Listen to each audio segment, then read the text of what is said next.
ভাই বোনেরা, আমরা তাদের প্রতি শ্রদ্ধা জ্ঞাপন করছি এবং উৎখাত হলেও ফ্যাসিবাদের এখনো শিকড় মরে নেই। ছিনতাইকারী এবং ধর্ষক হিসেবে আসার চেষ্টা করছে তারা। স্বৈরাচারকে উৎখাত করতে একতাবদ্ধ হয়েছি আমরা ছাত্ররা। আবার এই ধর্ষক এবং নিপীড়ক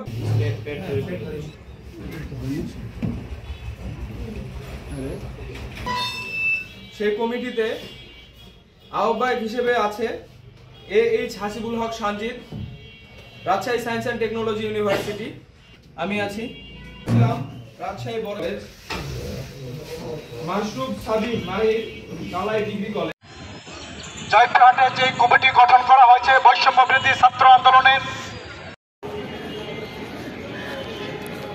কথা বলে শেষ করে দেন তো, রোদের ছেলেপিলে দাঁড় করে থাকার দরকার নাই।